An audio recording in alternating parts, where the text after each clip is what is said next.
This is Naslin, and today we'll be talking about number lines and rounding when it comes to fraction or to decimals. So let's take a look. First, it shows us this number line, and it says round to the nearest tenth. The number line below shows one whole divided into tenths. So this would be one whole, and then you'll see it's divided into tenths.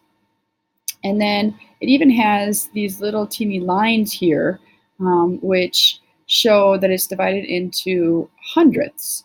So let's go ahead and look at it. It says, what decimal tenth is marked by point A? So if I point A, and right away I can just see that it's at 3/10.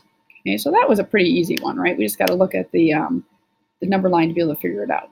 Now it says point B is between two decimal tenths. To which tenth is it nearer? So just like when we are trying to round something, we're trying to get it to the closest number. So it's nice when it's on a number line because I can see that it's closer to 5/10 than it is to 6/10. Okay, so I'm going to say that it is closer to 5/10 because it is closer to 5/10.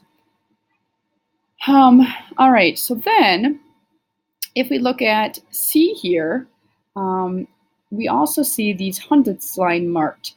So we're at 8/10, but if I count how many lines over I'm at 1, 2, 3, 4, 5, 6, 7, 8. If I had to rewrite C, I could say C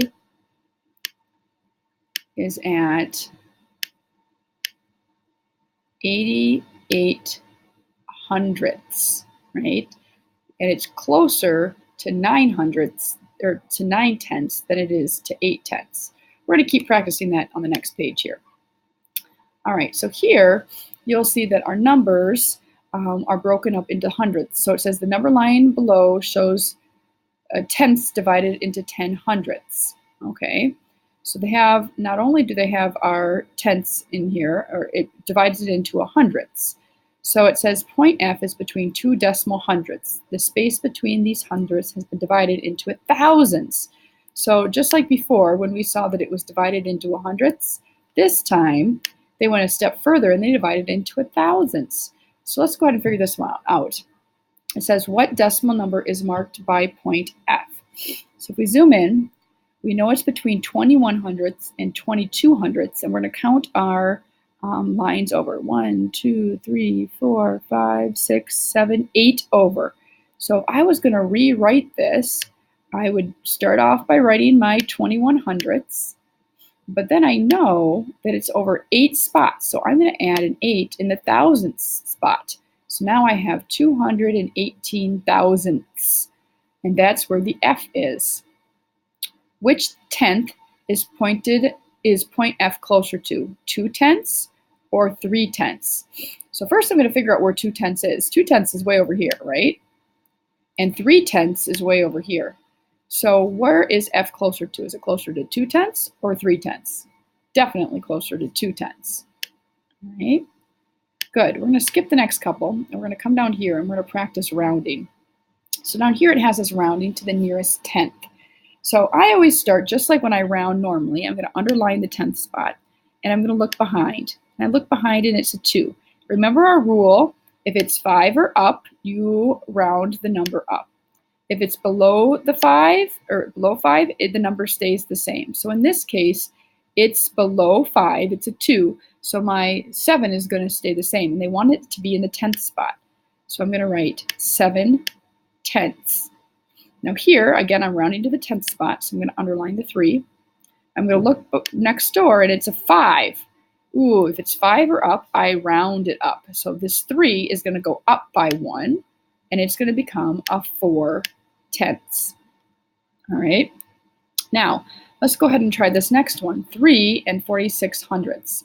Again, I'm rounding to the tenth spot, so I'm going to look here. I'm going to look behind it. It's a 6, which tells me it's above 5. I need to round that 4 up. Now my 3 stays the same, so I'd have 3, and I'm just going to change that 4 to a 5, so I'd have 3 and 5/10. Let's try one more. Again, we're going to the tenth spot, so I'm going to underline the tenth spot. Look behind, it's a 3, which tells me that my 2 gets to stay the same. So I'm just going to write 0.2 2 or 2/10. And I don't need to write out the zeros or anything like that, but it's really important to look at what you're rounding to. Okay, in this case, we're rounding to the tenths, but the same would work if I was rounding to the hundredths. I could underline the hundredth spot, look behind, it's a 2, which would mean that this 8 would stay the same. So then I would have 4 and 1800ths. Or I could be rounding to the nearest ones or the nearest thousandths. So just keep that in mind when you're rounding, to look very carefully at the direction and what place value you're rounding to. And underlining it really helps you to remember which place value you're rounding to. So that concludes this lesson on number lines and rounding with decimals.